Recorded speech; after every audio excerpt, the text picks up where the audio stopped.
So, you've got an idea for a business, the store of your dreams. There's just one thing to figure out: everything. That's why Shopify's all-in-one commerce platform makes it easy to sell online, in person, and everywhere else. Sell on social media, source products with an app to get that first sale feeling.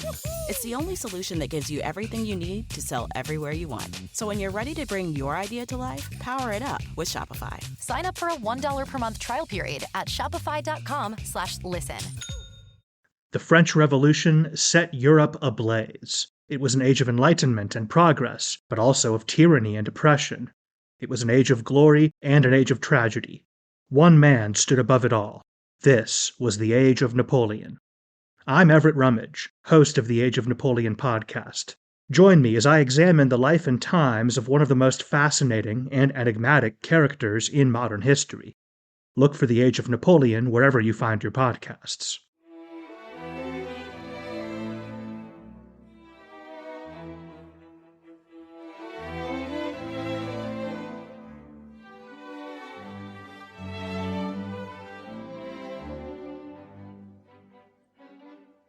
Welcome to Pax Britannica.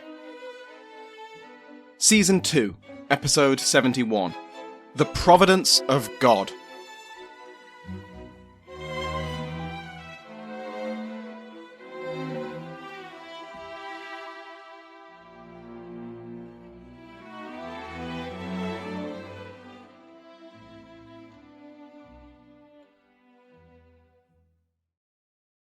Welcome back to Pax Britannica. I'm your host, Samuel Hume. Thank you to my Patreon House of Lords who help keep the podcast going and who have been joined by the Earl of Hereford, Jim Hopkins, and Baron Slars. There's also been some elevations. Darrell Parker is now the Marquis of Buckingham. Thank you to all three of you. Like all of our patrons, they can now listen to this episode and every other episode ad-free.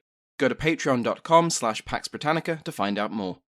We left off last week with Pride's Purge, when Colonel Thomas Pride cordoned off the Houses of Parliament and expelled or arrested any MP who was hostile to the army or in favour of a treaty with King Charles.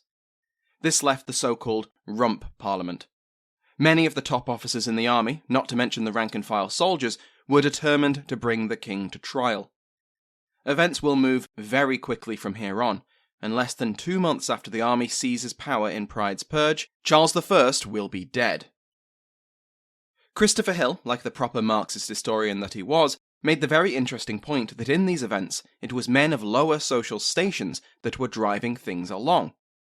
When Robert Hammond, Cromwell's cousin and the king's jailer, was replaced on the 21st of November, he was replaced by one Colonel Ewer, who had been a servant before the war. Colonel Thomas Harrison, who will soon move the king to Windsor Castle, was the son of a butcher. Colonel Pride had worked in a brewery. Colonel Oakey had been a candle maker.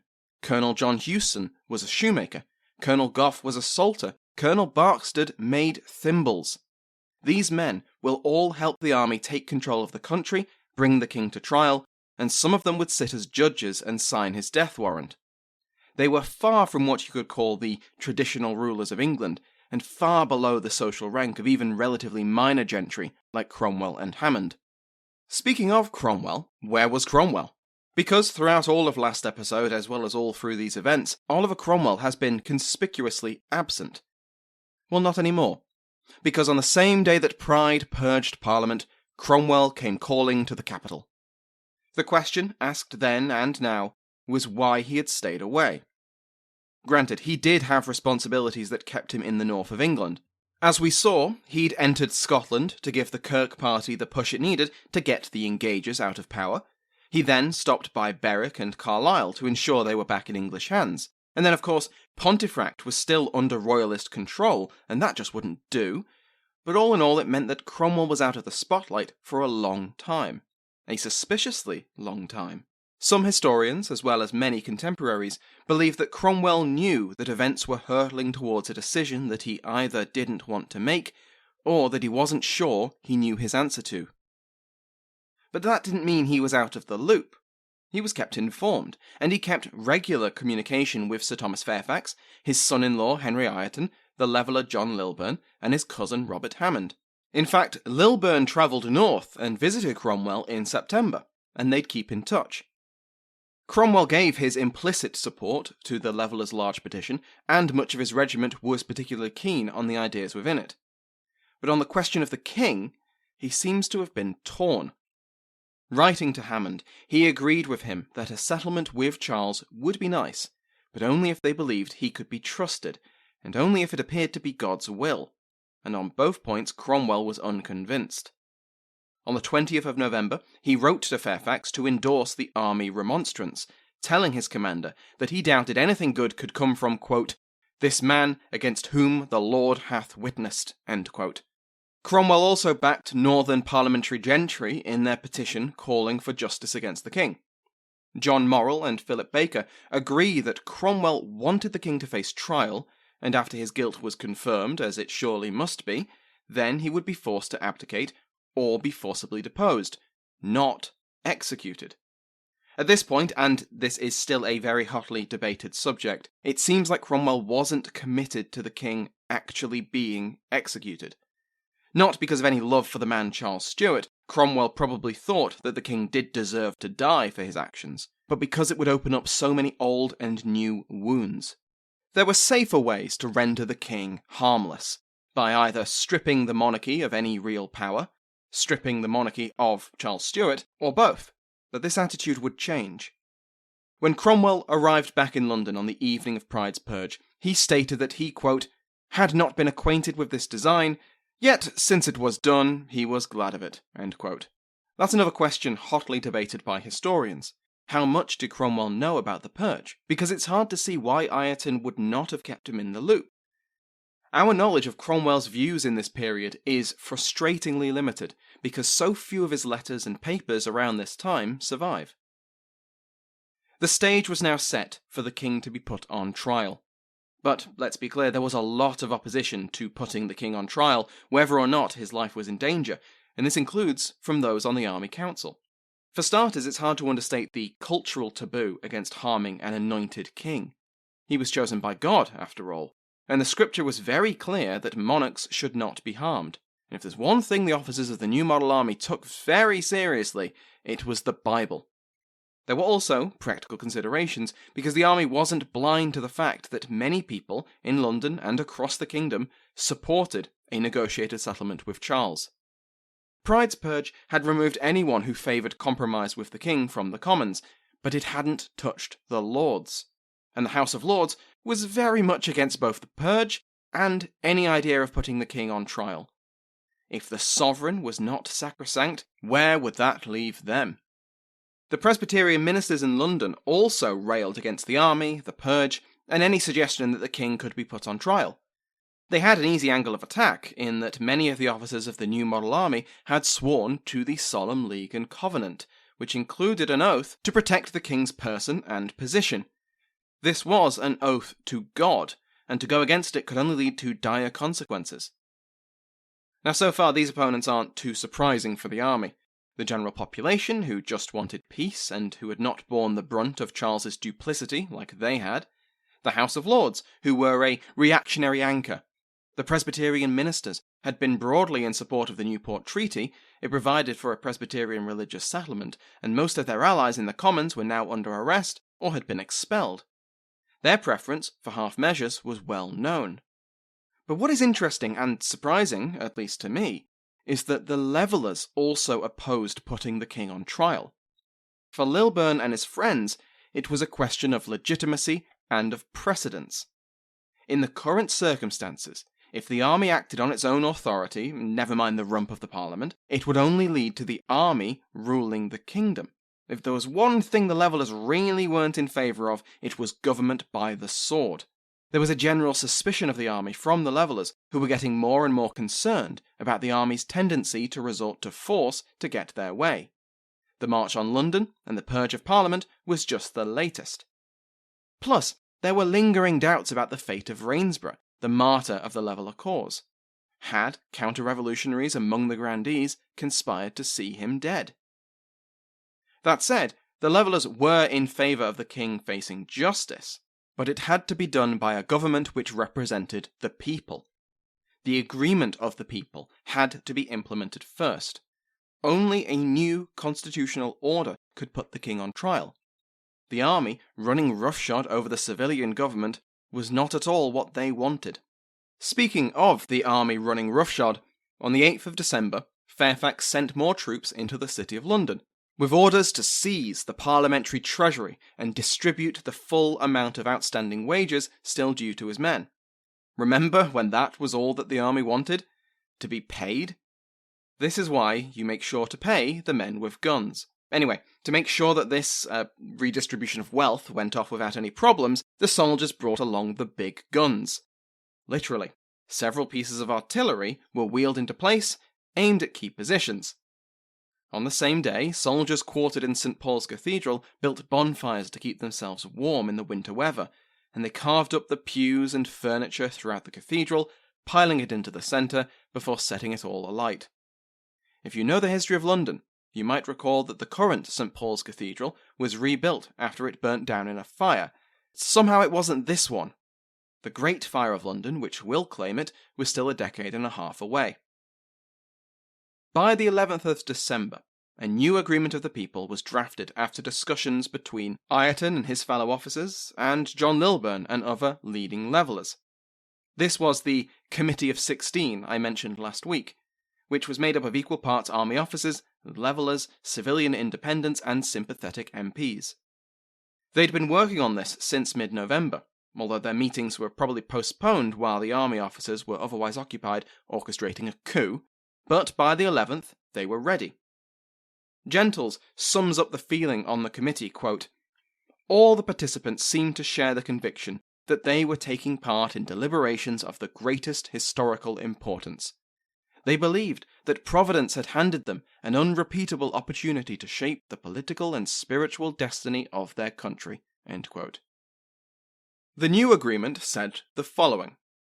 For starters, it worked on the assumption that both the monarchy and the House of Lords were either abolished or non-entities easily ignored. The present Parliament, what was left of it, would be dissolved before April 1649, and future Parliaments would be elected on new constituencies which better represented the spread of population. The right to vote would be vastly expanded, though not to the extent of universal male suffrage. Male householders were to get the vote, if they signed the agreement. Royalists, servants, wage labourers and the very poor were to be denied it. Parliament would be elected biennially, so every 2 years, and when Parliament was not in session, a Council of State would govern. This executive was appointed by and responsible to Parliament. Central to the new agreement was its definition of rights. Military conscription was to be forbidden. There would be an amnesty for actions taken during the Civil War. There was to be equality before the law, disregarding social status or rank. Extrajudicial punishments, as in those not described in statute law, were abolished. There would be guaranteed freedom of commerce, trial by jury, a maximum interest rate of 6% a year, and the abolition of all excise taxes, tithes, imprisonment for outstanding debt, and this was big, capital punishment was abolished for all crimes except murder. Serious compromise can be found in the agreement's point on religious toleration. It confirmed that Parliament had no right to enforce religious practice, and there would be religious freedom for all, but with the very notable exceptions of Anglicans and Catholics. This enshrined independency into the Constitution, and added protections against the return of popery, and what Puritans feared was popery. To prevent a counter-revolution, to stop royalists from simply voting their way back into power and restoring the monarchy, anyone who had supported the king was denied a vote for 7 years, even if they otherwise met the requirements. Anyone who opposed this new constitution was to be permanently denied the vote. This agreement of the people was then presented to the wider Army Council, and from here the renewed alliance between the levellers and the army began to break down. The Army Council took the agreement, thanked the committee, and considered it a first draft to be debated and amended. Lilburne believed that they had presented not a rough first draft, but a fully fledged constitution, and he was deeply offended and angered that the army once again appeared to be running roughshod over the desires of civilians. The levellers walked out, and on the 15th, Lilburne would publish, anonymously, his version of the agreement, foundations of freedom, or an agreement of the people, and claimed that this was the version which the Committee of 16 had agreed, a claim which historian Francis Henderson believes was accurate. The Army Council will continue tinkering with the agreement into the new year, and once again a conflict was brewing between levellers both in the army and on the streets and the grandees. On the 12th of December, Parliament reconvened, and a further 9 MPs were blocked from entering the Commons by waiting soldiers. Many of the MPs arrested the previous week were now released, though they were still prevented from returning to Parliament. Between 30 and 40 were still imprisoned in St James's Palace, and 4 were charged with treason for inviting the Engager invasion. These were William the Conqueror Waller, Edward Massey, Lionel Capley, and Sir John Clotworthy. The following day, Parliament annulled the Treaty of Newport and reinstated the Vote of No Addresses, which the peace faction had successfully repealed earlier in the year. Now the weak Peace of Newport was dead, and no one could negotiate with the king to make another one. The immediate crisis had passed. MPs looked around the House and noticed there was a bit of an echo. With all the purges and the general unwillingness for moderate MPs to stick around, the House of Commons was dangerously close to being unable to reach its quorum of 40. If a bad cold took out a few MPs, Parliament would effectively be unable to govern. So with the safeguard of the Vote of No Addresses restored, many of those who had been arrested or excluded in the purge were permitted to return and invited to take their seats. Meanwhile, the army was getting ready for its day in court. Cromwell made a visit to Windsor Castle, where he met with his old battlefield opponent, the Duke of Hamilton. Hamilton had been brought here after surrendering in August, and now Cromwell arrived to have a little chat. His objective was to secure from Hamilton a confession. Not of Hamilton's own crimes. He'd marched an army into England. There was no doubt that he'd waged war against the kingdom. No, Cromwell wanted the names of his conspirators, his allies, the men within England who had encouraged Hamilton and the Engagers to invade. Of course, at the top of that list of suspects was Charles. There was no way that Hamilton had invaded England to restore the king without that king giving his agreement. Rather like with Hamilton's guilt, Charles's was clear as day, but if Hamilton could be turned, it would make the rest of this unprecedented process so much easier. But, for all his faults, Hamilton refused to betray his monarch. Cromwell left empty-handed. Hamilton was soon to gain a neighbour, because the next day, the 15th of December, the Council of the Army ordered that the king be transported from Hurst Castle to their headquarters at Windsor. In preparation for this most important prisoner, all other prisoners held in the Tower cells were transferred elsewhere, except Hamilton. Charles's convoy set off immediately. He would be in Windsor Castle in just over a week. On the 17th of December, the Army Council warned London Presbyterian ministers to stop preaching against the army and its purge of Parliament.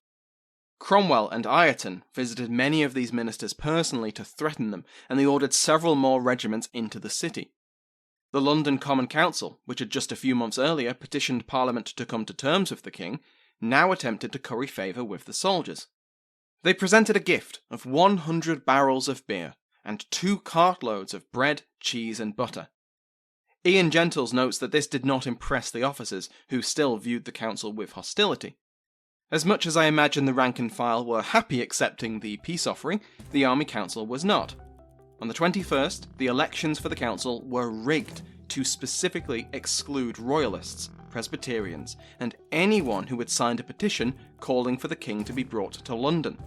Unsurprisingly, this led to a council which was dominated by councillors who firmly backed the army. The new model army was ascendant. Soldiers were on every street corner, they guarded a House of Commons which was dominated by their allies, and the London Common Council was now theirs too. Power was concentrated firmly in their hands. What were they going to do with it? With Lucky Land Slots, you can get lucky just about anywhere. Dearly beloved, we are gathered here today to... Has anyone seen the bride and groom? Sorry, we're here. We were getting lucky in the limo and we lost track of time. No, Lucky Land Casino, with cash prizes that add up quicker than a guest registry. In that case, I pronounce you lucky. Play for free at LuckyLandSlots.com. Daily bonuses are waiting. No purchase necessary. Void where prohibited by law. 18+. Terms and conditions apply. See website for details. Madame Tussaud. We all know the name, and many of us have visited one of the wax museums which bear that name. But you may not realise the historical significance of the woman behind the name, or how she and her waxworks defined the genre of true crime. If that has piqued your interest, then give The Art of Crime a listen. The Art of Crime is a history podcast by Gavin Whitehead, a historian of Victorian theatre, all about the unlikely collisions between true crime and the arts. If you enjoy the detail of Pax Britannica, then you'll love The Art of Crime.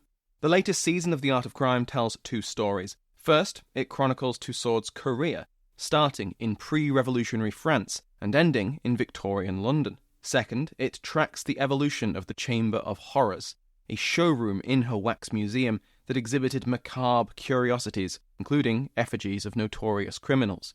You'll hear how Tussaud won patronage from the French royal family, narrowly escaped the guillotine during the Reign of Terror, and became one of the most celebrated showwomen in Paris and London. This season also covers the most divisive assassin of the French Revolution, the last man to be hung, drawn and quartered for high treason in England, and the glamorous murderer who attained notoriety as a modern Lady Macbeth. Subscribe to The Art of Crime wherever you get your podcasts. After the King's party left Hurst Castle, they reached Winchester on the 19th of December, and on the 23rd he was safely ensconced in Windsor Castle. Along the way, the army had been disgusted to find that the king was cheered and welcomed by those they passed, and they weren't shy at showing that disgust. At Winchester, the mayor and local notables lined up and welcomed Charles to their city, only for the parliamentarian officers to warn them that they just violated the vote of no addresses and could therefore be charged with treason. The officials quickly backed away and left the soldiers with their royal prisoner. When the king reached Windsor town, the townspeople rioted in his support, and the army violently suppressed them. There would be none of that. But the army was well aware that they were acting against very strong public feeling. The same day, the army published additional pamphlets, labelling the king as the, quote, capital and grand offender and author of our troubles, end quote. He was guilty, quote, of all the trouble, loss, hazard, and expense of the blood and mischiefs that have happened by the late wars in this kingdom, end quote. Their intention was, of course, to turn public opinion against the king, to make their position clear, that Charles Stuart had to be held responsible for his actions, regardless if he was an anointed king, and that he had to be put on trial. The Rump backed the army now, and appointed a committee to consider, quote, how to proceed in a way of justice against the king and other capital offenders, end quote. What that justice would look like was still far from decided. On Christmas Day, the Army Council was visited by an honoured guest, a prophetess, one Elizabeth Poole. As anyone who remembers our interview with Dr. Louise Yeoman will know, there was a place in early modern Protestantism for divine prophets, and this was one of the few ways in which women were capable of preaching. Well, Elizabeth Poole was brought to Windsor to tell the council of her visions. She'd been invited by officers who hoped to avoid regicide, and now she warned the officers against killing the king. She urged them to limit their punishment to deposition, to force the king from the throne, but not take his head. The council remained divided. The fate of the king was not just a question of breaking a taboo, although it was certainly that. There were practical considerations too. If the king was removed, however that might happen, what would happen then? Would Prince Charles be invited back to England to take the throne? He was currently fighting Parliament, and he'd commissioned Prince Rupert of the Rhine, long time no see, as an admiral, and Rupert had spent most of the winter raiding parliamentary shipping. It was hard to imagine the Rump or the army coming to an agreement with the king's eldest son, especially if they were to chop off his dad's head. But Charles had other surviving sons, Prince James and Prince Henry. What about them? Well, James had been in parliamentary custody until April 1648, when he successfully escaped and was smuggled out of the kingdom. But Prince Henry, Charles's youngest surviving son was only 8 years old, and still held by Parliament. He was young enough to be suitably malleable. He could be raised without the interference of his Catholic mother, and he'd be the perfect figurehead for a powerless constitutional monarchy. But that would mean bypassing his 2 older brothers, so there'd always be a problem of legitimacy. That raised another question. Did they need a king at all? What if God's judgment had not fallen on the person of the monarch, but on the monarchy itself? On the 26th of December, Cromwell spoke in the Rump Commons, and he made sure to be ambiguously threatening. Quote, "If any man whatsoever had carried on this design of deposing the king and disinheriting his posterity, or if any man had yet such a design, he should be the greatest traitor and rebel in the world. But since the providence of God hath cast this upon us, I cannot but submit to providence, though I am not yet provided to give you my advice." End quote. The following day, the majesty which surrounded the king started to be stripped away. All court ceremonies and honours which still accompanied Charles's day-to-day life were banned. Visitors were no longer to kneel to him, and his staff of servants were cut to the bone. One of these men had been recommended to the king by the Earl of Denbigh, and as he said his goodbyes, Charles asked him to tell his former master that he wished he had taken his advice. That advice had been to accept the Newcastle propositions back in 1646. The day after, the 28th of December, was the first reading of the ordinance to establish a special court to put the king on trial. The ordinance explicitly refers to the need for a trial in order to spare England from foreign invasions based on his invitation to the Scottish Engagers. On the 29th, the second reading passed just as easily. On the 1st of January 1649, the ordinance passed its third reading, and so it went up to the House of Lords for their approval. The next day, the Rump received an answer from the Lords: no. The peers rejected the ordinance to put the king on trial. It was an outrage, and they would not give their approval to it. Then they adjourned for a week. If the House of Lords didn't meet, parliamentary business would grind to a halt. The peers misjudged the situation. 2 days later, another unprecedented constitutional act took place, in a time of many unprecedented constitutional acts. On the 4th of January 1649, the House of Commons declared that it had the right to pass laws without the agreement of the upper house or royal assent. They were the representatives of the people. And so 2 days later, it did just that. For the first time in English history, the House of Commons passed an act, not merely an ordinance, but an act upon its own sole authority. An Act of the Commons of England assembled in Parliament for erecting a High Court of Justice for the trying and judging of Charles Stuart, King of England. From here on, the Commons, or at least the Rump, will assume its own sovereignty. The upper house will be sidelined, and the King, well, we'll talk about that next week. Patrons of the rank of Earl or higher also have a bonus episode covering a strange house of cards, which had been built up over generations of historical writing. The so-called Denbigh Mission, long seen as the final attempt by Oliver Cromwell and the army to come to terms with the king and avoid a trial. It was a secret olive branch that was rejected out of hand by the stubborn and arrogant Charles, and so he set himself on the path to the executioner's block. As this bonus episode covers, I call it a house of cards because, despite generations of historians taking its existence for granted, it was pointed out not too long ago that there's basically no evidence for it. It's an interesting example of how we can still learn more about even the most well-known events. Thank you to my House of Lords, including Mike Sanders, the King's Favourite, the Duke of Ormond, Brendan Bonner, Brent Sitz, Marquis of Queensberry, and Eli Cohen, Earl of Dartmouth. You can join their ranks and receive ad-free episodes by going to patreon.com/Pax Britannica.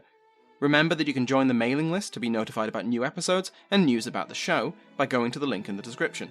For other great podcasts on the Airwave Network, check out airwavemedia.com. Thank you to Sounds Like an Earful for the interval music in today's episode, to my entire House of Lords, and to you for listening.